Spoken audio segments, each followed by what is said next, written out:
ایک سرکاری چراگاہ تھی جس کے اندر جانور چرا کرتے تھے. ہمارے ہاں بھی پنجاب میں کچھ جگہیں ہوتی ہیں تو ہم لوگ کہتے ہیں شام لاٹ ہے.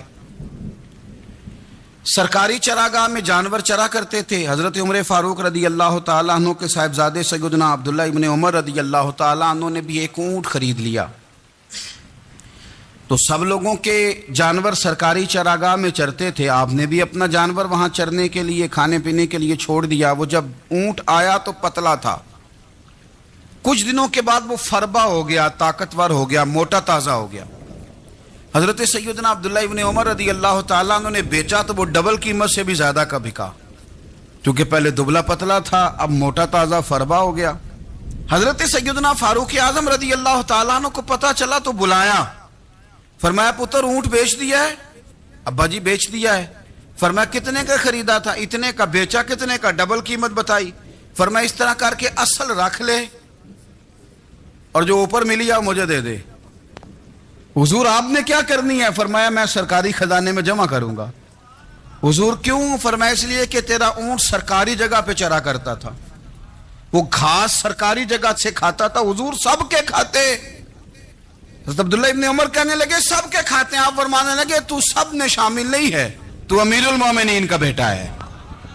تجھے میں یہ حق نہیں دے سکتا, تیرے اوپر تھوڑی سختی زیادہ کی جائے گی, تجھے یہ حق نہیں ملے گا. تو اپنے اونٹ کو چونکہ سرکاری چراگاہ میں چرایا کرتا تھا, لہذا تجھے وہ جو اصل رقم یہاں جمع کرانی پڑے گی. حضرت عاصم بن عمر رضی اللہ تعالیٰ عنہ, یہ سیدنا فاروق اعظم کے بیٹے تھے, مصر گئے تو لوگوں کو پتا چلا حضرت عمر کے بیٹے آئے. لوگوں نے تحفے دیے, بڑی بڑی چیزیں آپ کو دی. حضرت عمر کا بیٹا آیا, بڑے گفٹ دیے. تو صاحبزادے واپس آئے تو ان کے پاس بڑے تحائف تھے. سیدنا عمر فاروق رضی اللہ تعالیٰ عنہ نے دیکھا تو فرمایا ادھر لانا تحفے. کعبہ جی لوگوں نے مجھے دیے ہیں. فرمایا تو نے کیوں بتایا تھا کہ میں امیر المومنین کا بیٹا ہوں؟ کہ حضور ان کو ویسے ہی پتا چل گیا. فرمانے لگے پتر یہ تحفے تمہیں اس لیے ملے ہیں کہ تم امیر کے بیٹے ہو, یہ تحفے تمہارا حق نہیں, چونکہ تمہیں اس کرسی کی وجہ سے ملے ہیں اور یہ کرسی مسلمانوں کی ہے, لہذا یہ حق بھی مسلمانوں کا ہی ہے. یہ لا سارے مال غنیمت میں جمع کیے جائیں گے. آپ اپنے گھر سے جب احتساب شروع کرتے ہیں, اپنے گھر سے. ایک دفعہ مال تقسیم ہو رہا تھا تو حضرت عمر رضی اللہ تعالیٰ عنہ نے نا حضرت اسامہ بن زید کو 4000 دینار دیے اور اپنے بیٹے عبداللہ ابن عمر کو 3000 دینار دیے.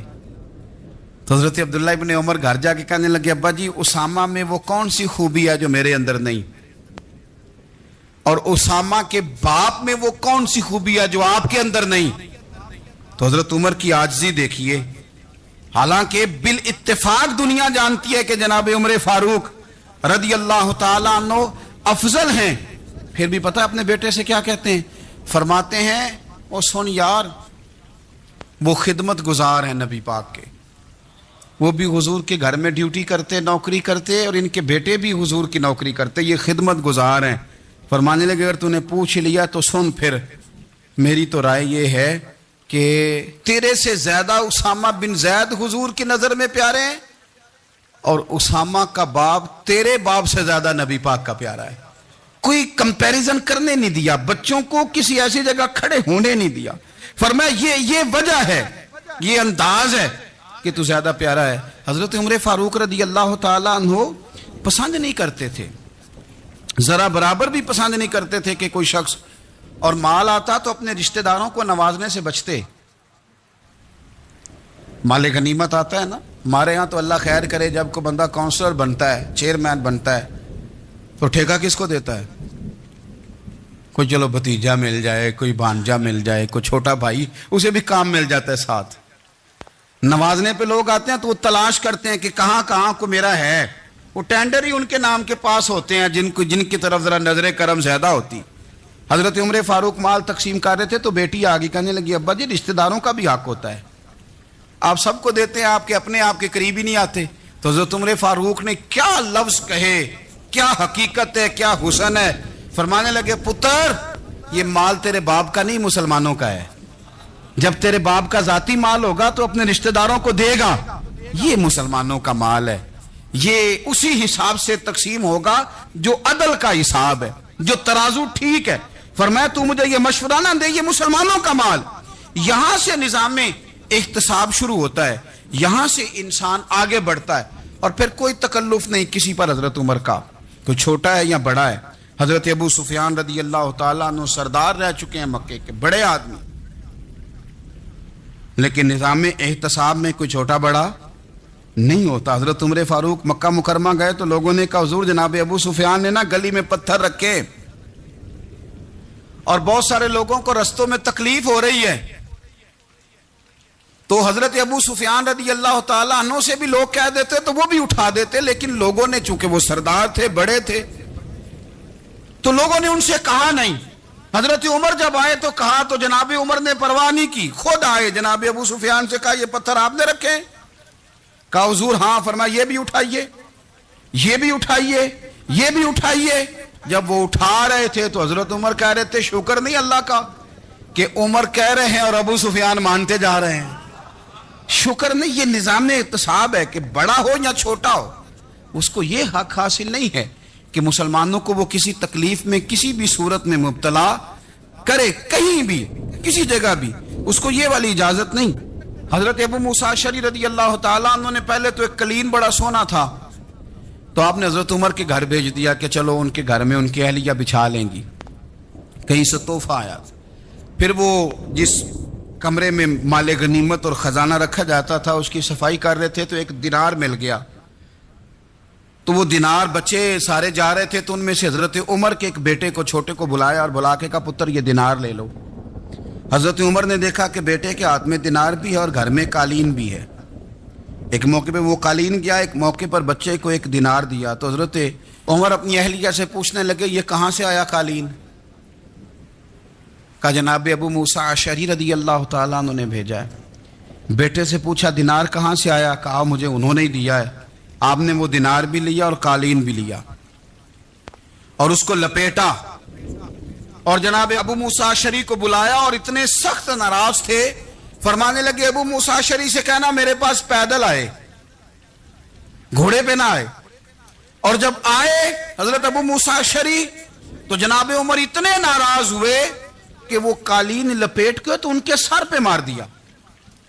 فرمانے لگے پکڑو اپنا دینار, تمہیں پورے مدینے میں میرے بیٹے کے علاوہ کوئی اور نہیں ملے تھا جسے تم خراب کر سکو, میرا پتر ہی ملا تھا بگاڑنے کی, کس نے اجازت دی تم میرے بیٹے کو دینار دو, کیوں لائے تم میرے گھر میں قالین؟ حضرت عمر فاروق رضی اللہ تعالیٰ عنہ فرمانے لگے میں زمین پہ سونے کا عادی ہوں, زمین چٹیل بھی ہو تو رب کا بندہ بن کے سوتا ہوں تو اللہ مجھے آرام اور سکون کی نیند عطا فرما دیتا ہے, مجھے تمہارے مخملوں کی اور قالینوں کی ضرورت نہیں ہے. احتساب یہاں سے شروع ہوتا ہے بھائی. سیدنا فاروق اعظم رضی اللہ تعالیٰ عنہ نے اس نظام احتساب کو اپنے گھر سے شروع فرمایا. حضرت عمر فاروق رضی اللہ تعالیٰ عنہ اپنے بچوں سے فرمایا کرتے تھے کہ جب میں حکم لوگوں کو کروں گا نا, اپنی رعایا کو, مسلمانوں کو میں کوئی حکم دوں گا تو تمہیں پہلے اس پر عمل کرنا پڑے گا. آپ فرمایا کرتے تھے یاد رکھنا لوگ تمہیں اس طرح دیکھیں گے, لوگ اس طرح تمہیں دیکھیں گے جس طرح گوشت کھانے والا پرندہ گوشت کو دیکھا کرتا ہے. چیل گوشت کھاتی ہے تو کیا کبھی اس کو پیغام بھیجنا پڑا ہے کہ تو آجا یہاں گائے مر گئی ہے, بھینس مر گئی ہے؟ خود بخود اس کی نظر ہوتی ہے, وہ پہنچ جاتی. جناب عمر فرمانے لگے میرے گھر والوں, میرے بیٹوں, میری بیٹیوں, میری اہلیہ, لوگ تمہیں اس طرح دیکھیں گے جس طرح گوشت کھانے والے پرندے دیکھتے ہیں, لہذا میں جب کسی کو عمل کروں تو پہلے تمہیں اس پر عمل کرنا پڑے گا جب میں کسی کو حکم دوں. آپ فرمانے لگے یاد رکھنا اگر تم نے میرا حکم نہ مانا تو غیروں نے حکم نہ مانا تو انہیں ایک سزا ملے گی, اور اگر میرے گھر والوں نے نہ مانا تو ڈبل سزا ملے گی, تم پر ڈبل سختی کی جائے گی کہ تم نے میری بات کیوں نہیں مانی. یہ نظام میں احتساب ہے. ہم نہ دوسروں کے بچوں کا گلا کاٹ کے اپنے بچوں کی خوشیاں لینا چاہتے ہیں, ہم چاہتے ہیں کہ دوسروں کے بچوں کے حصوں کا مال میرے گھر میں آ جائے. آ جاتا ہے, کچھ لوگوں کی سیاست چل جاتی ہے, کچھ لوگوں کا فریب اور فراڈ کام کر جاتا ہے. حضرت عمر فاروق کی تعریف کی ایک بندے نے, کمال تعریف کی. وہ اس کا خیال تھا کہ رزلٹ بڑا شاندار آئے گا, بادشاہ کی تعریف ہوتی تھی تو پھر تھیلی جاتی تھی اشرفیوں کی, کمال رزلٹ آئے گا. تو حضرت عمر جب وہ پوری کر چکا نا بات تو فرمانے لگے تو خود بھی ہلاک ہوا اور مجھے بھی ہلاک ہی کر دیا ہے، خود بھی تباہ ہوا ہے مجھے بھی تباہ کر دیا۔ کس طرح کی باتیں کر رہا ہے؟ ایک بندہ اور آیا اور اس نے آ کے کہا کہ پوری امت میں سب سے افضل ہے فاروق اعظم آپ ہی ہیں۔ تو حضرت عمر فاروق فرمانے لگے تجھے تیری ماں روئے، ابو بکر تجھ سے بھی افضل تھے، تیرے باپ سے بھی افضل تھے، اور صدیق اکبر مجھ سے بھی افضل ہے اور میرے باپ سے بھی افضل ہے۔ یہ تو کس طرح کی بات کر رہا ہے؟ یہاں ہر شے ہضم نہیں ہو جاتی، فوری طور پہ لوگ ڈکار بھی پورا نہیں لیتے۔ قرآن مجید نے کہا فَلَا تُزَكُّوا أَنفُسَكُمْ هُوَ أَعْلَمُ بِمَنِ اتَّقَى، اپنے منہ سے نہ کہو میں پاک صاف ہوں، اللہ زیادہ بہتر جانتا ہے کہ تم میں سے پرہیزگار کون ہے۔ حضرت عمر رضی اللہ تعالیٰ عنہ پسند نہیں کرتے تھے۔ ایک آدمی نہ چلتا تھا وہاں تو بڑا متکبرانہ چال کے ساتھ چلتا، حضرت عمر نے دیکھا، یہاں تک احتساب فرماتے تھے، زمین پہ زور زور سے پیر پٹکتا، چال بڑی اس کی متکبرانہ، لوگ بڑے پریشان ہوتے۔ حضرت عمر نے ایک دن سمجھایا، باز نہیں آیا، اگلے دن پہ درہ نکال لیا، لگائے 4 درے، فرمایا آج کے بعد نہ چلنا اس طرح مدینے میں پیر پٹک پٹک کے۔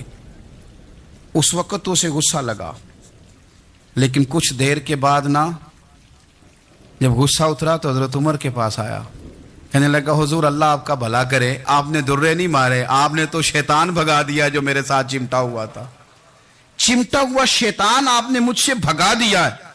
یاد رکھیں مسند امام احمد بن حنبل میں حدیث ہے، اللہ کے پیارے رسول صلی اللہ علیہ وسلم فرماتے ہیں جو دنیا میں متکبرانہ چال کے ساتھ چلتا ہے نا، قیامت کے دن وہ اللہ سے اس حال میں ملے گا کہ رب اس سے ناراض ہوگا۔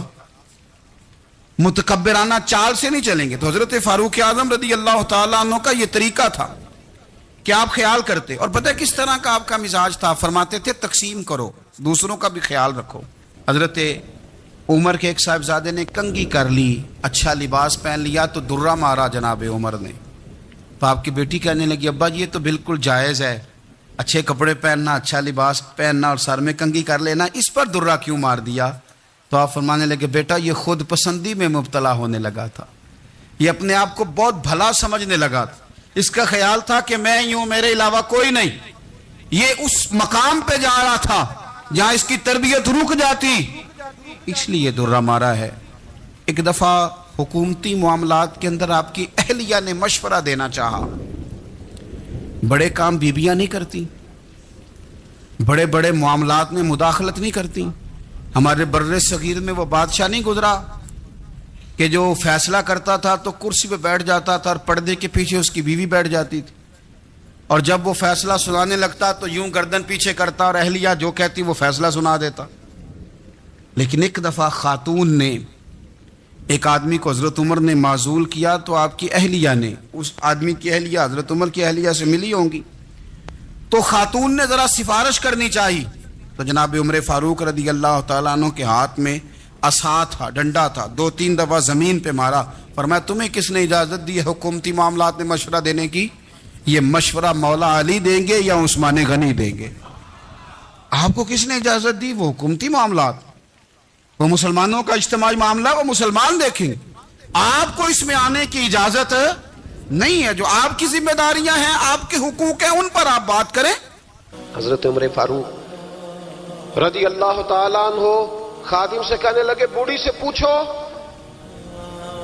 تو پوچھا اماں السلام علیکم، وعلیکم السلام، اماں کیا بات ہے؟ تو اماں کہنے لگی جاؤ دوڑو، تمہیں کیوں بتاؤں، دیہات کی سیدھی سادی بی بی، جاؤ بھاگ جاؤ۔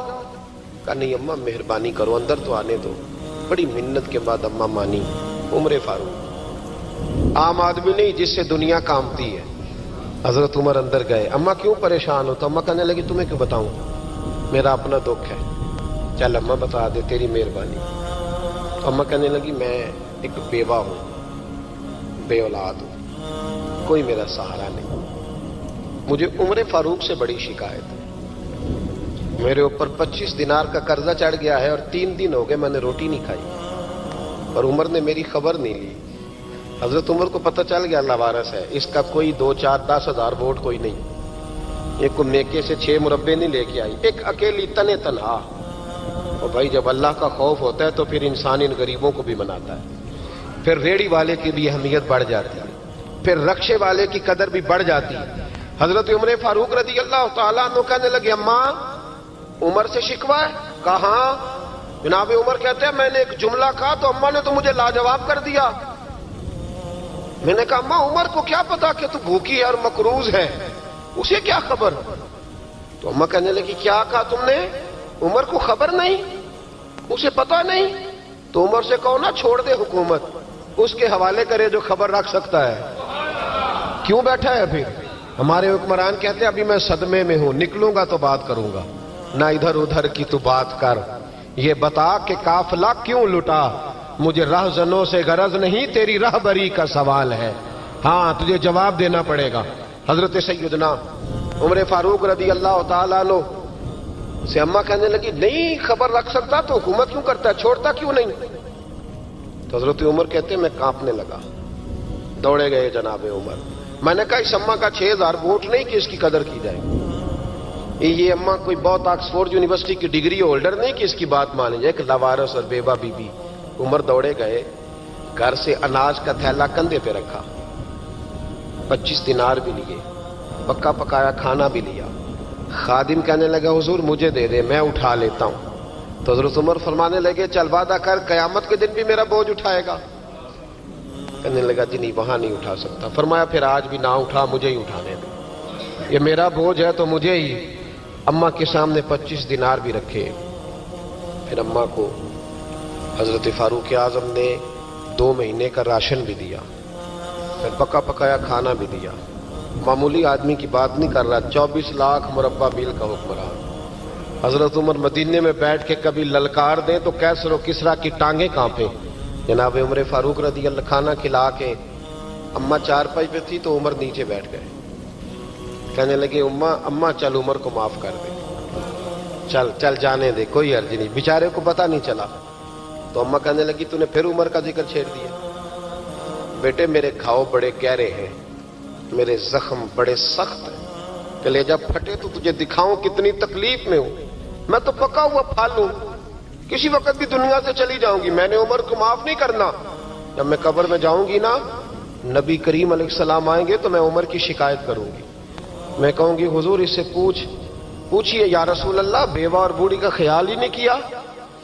تو آپ کے غلام کہتے ہیں میں نے عمر کو کبھی اتنا روتے نہیں دیکھا جتنا آج روئے. کہنے لگے اماں عمر کو میں جانتا ہوں وہ کمزور ہے، یہ شکایت نہ لگانا، وہ کمزور ہے، مقابلہ نہیں کر سکے گا، یہ شکایت نہ لگانا، چل معاف کر دے. تو اماں کہنے لگی اچھا تو مجھے کچھ اچھا لگتا ہے، جا تیری خاطر عمر کو معاف کیا، تو پیارا لگا ہے، جا معاف کیا، تیری خاطر معاف کیا، تیری خاطر عمر کو معاف کیا. حضرت عمر فاروق کہنے لگے مجھے لکھ کے دو. کون اتنے جتن کرتا ہے؟ کون؟ کسی سے کہنا جا اپنی اماں کو منا لے تو کہتے ہیں نہیں میری غلطی کوئی نہیں تو مناؤں کس بات پہ؟ ہمیں تو 20 دلیلیں آتی ہیں. جا ابا کے پیر پکڑ لے. پتہ ہے نبی پاک علیہ السلام نے فرمایا جس کا باپ راضی ہوگا اسی کا اللہ راضی ہوگا، اور جس کا باپ ناراض ہوگا وہ سارا دن وظیفے پڑھے، اس کا اللہ راضی. یہ ابو داؤد شریف کی حدیث ہے. نا جی بڑی مہربانی پیسے نہ لائیے گا آپ. اب بات سنیں، وہ بھی میں سمیٹنے کی طرف آ رہا ہوں، ختم کر رہا ہوں، آپ میری بات پہ توجہ رکھیں. عزیز بھائی، نبی کریم صلی اللہ تعالی علیہ وسلم نے جو اپنے غلاموں کی تربیت کی تو حضرت عمر فاروق کہنے لگے لکھ کے دو، لکھ دو.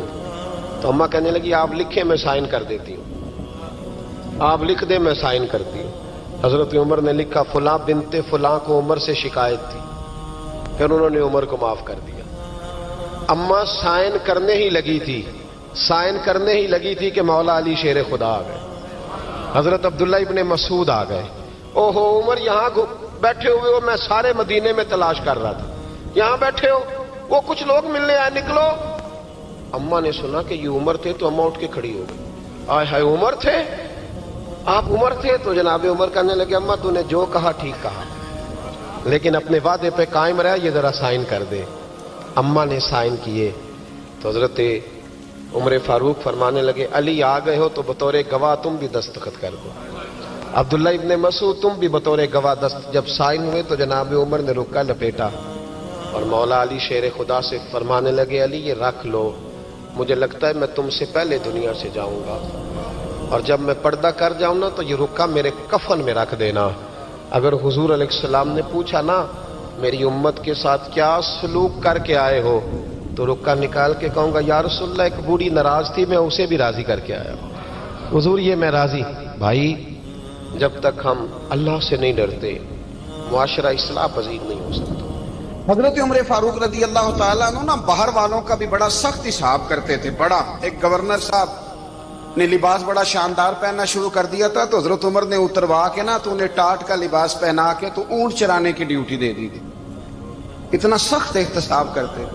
کسائی کی دکان پر بھی 1-2 گھنٹے کھڑے ہوتے تھے۔ جو آدمی مسلسل 2 دن گوشت خریدتا تھا نا، فرماتے تھے اس کا ٹیکس بڑھا دو، لوگوں کو دال نہیں مل رہی اور یہ روز گوشت کھاتا ہے۔ حضرت فاروق اعظم اس کو جزیہ کہا جاتا تھا یا کچھ اور معاملات ہوتے تھے بڑھا دیتے تھے۔ مسلسل جو 2 دن آدمی گوشت کھاتا تھا فرماتے تھے مدینے میں غربت ہے، اگر یہ والا نظام تم کرو گے تو غریب لوگ کس کی طرف دیکھیں گے۔ لیکن اس سے زیادہ بڑھ کر جو ان کی زندگی کا معیار اور سٹیٹس تھا وہ یہ تھا کہ اپنے گھر کا خاص خیال رکھتے، خاص توجہ کرتے۔ ملک شام سے اور ایران سے کچھ لوگ آپ کی خدمت میں آئے تو وہاں سے کچھ کنیزیں بھی آئیں، ان کے بادشاہ پیغام لے کے۔ شاہ ایران کی کنیز کو ملکہ نے کہا کہ نا حضرت عمر کی زوجہ کو دیکھ کے آنا ذرا کس طرح کی ہے۔ ہمارے ملک میں کیا کہتے ہیں؟ خاتون اول جی، خاتون، باقی سارے دووں میں خاتون اول، ذرا خاتون اول کو دیکھ کے آنا۔ تو وہ جب آئی نا گھر میں ملنے تو کہا کہ مجھے میری ملکہ نے کہا تھا کہ عمر کی زوجہ سے اہلیہ سے ملاقات کر کے آنا۔ تو حضرت عمر کی اہلیہ نے نا ایک جوڑا کپڑوں کا دے دیا ملکہ کے لیے اور ایک خوشبو کی شیشی دے دی۔ اب جب وہ تحفے وہاں بھیج گئے تو اس ملکہ نے نا کچھ سونے کا سامان بھیجا، کچھ زیورات بھیجے، کچھ تحائف بھیجے۔ جب حضرت عمر کے گھر آئے نا وہ خادم لے کے آیا، اس نے کہا جی آپ کی اہلیہ نے تحفے بھیجے تھے، تو جواب میں شاہ ایران کی بیوی نے یہاں جس ملک کا وہ سفیر تھا انہوں نے بھی یہ بھیجے۔ تو حضرت عمر فاروق نا وہ تحفے لے کے گھر گئے تو جا کے کہنے لگے اپنی اہلیہ سے یہ تو کب سے تحفے تحائف بھیجنے لگ گئی ہے، یہ کب سے نظام شروع ہو گیا؟ تو کہ حضور تحفہ دینا لینا تو ٹھیک ہے، سنت ہے، محبت بڑھتی ہے، تو یہ کوئی قباحت نہیں، اور میں نے اپنی ذاتی استعمال کے لیے جو چیزیں رکھی تھی وہ میں نے دی ہیں۔ تو حضرت عمر فاروق رضی اللہ تعالیٰ عنہ فرمانے لگے ہم نے کسی ملک کے ساتھ اور اس کے بادشاہ کے ساتھ ذاتی تعلق نہیں بنانا، تعلق جو بھی بنے گا رسول اللہ کے دین کی برکت سے بنے گا، ذاتی رشتے نہیں ہم نے قائم کرنے۔ ذاتی آپ کے ملک کی جو ایئر لائن جس کا ہر سال خسارے کا ڈنڈورا پیٹا جاتا ہے نا، وہ ہمارے بادشاہ صاحب اور صدر صاحب اگر غیر ملکیوں کو گھوڑا کبھی بھیجنا ہو نا، گھوڑا، تو پورا ایک جہاز گھوڑا لے کے تحفے میں جاتا ہے، پورا جہاز غریب قوم کا یہ سرمایہ، اور قوم بڑی بادشاہ ہے، لائنوں میں لگ کے ووٹ دیتی ہے۔ 2 کام ہمیشہ لائن میں لگ کے کرنے، ایک بل لائن میں لگ کے جمع کرانا ہے اور ایک ووٹ لائن میں لگ کے، تاکہ پھر پورے 5 سال لائن میں ہی لگے رہیں۔ مرضی سے آپ ووٹ دینا پر جو بات درست ہے اس کو سنو۔ حضرت عمر فاروق رضی اللہ تعالیٰ عنہ نے اپنی اہلیہ سے پوچھا کتنے کا تھا وہ تیرا جوڑا اور خوشبو کی شیشی؟ انہوں نے کہا 3 دینار کی۔ فرمایا یہ 3 دینار تیرے اور باقی جو تحفے آئے ہیں وہ تو خود کہہ، چونکہ اس نے تیرے نام بھیجے ہیں، تو کہہ کہ میں مال غنیمت میں دیتی ہوں، تو کہہ میں مسلمانوں کو کہہ۔ تو زوجہ ہنس پڑی، کہنے لگی میں نہ بھی کہوں تو مجھے کہنا تو پڑے گا ہی، کہنا تو میں نے ہے ہی، کیونکہ سامنے عمر فاروق ہیں، لہذا فرمایا کہہ دیتی ہوں میں نے دیا خزانے کو۔ حضرت عمر نے جمع کرا لیا۔ میں یہ کیا بات ہوئی؟ میرے گھر والے جو مرضی کریں، ان کا معیار زندگی جس طرح کا مرضی ہو۔ اور حضرت عمر ایک جملہ کہا کرتے تھے، اللہ کرے کہ یہ باتیں اس دور حاضر میں ہماری سمجھ میں آئیں۔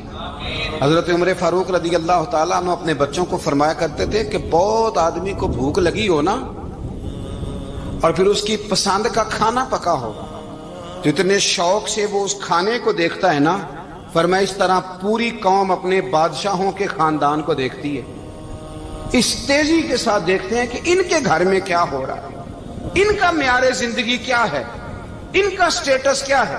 سیدنا فاروق اعظم رضی اللہ تعالی عنہ نے اپنے گھر کے اندر اپنے بچوں، آپ کے بچے دونوں کاروبار کے لیے مصر گئے تو وہاں کے گورنر صاحب نے لوگوں سے، ایک بہت بڑا قافلہ گیا مدینے سے مصر تجارت کے لیے،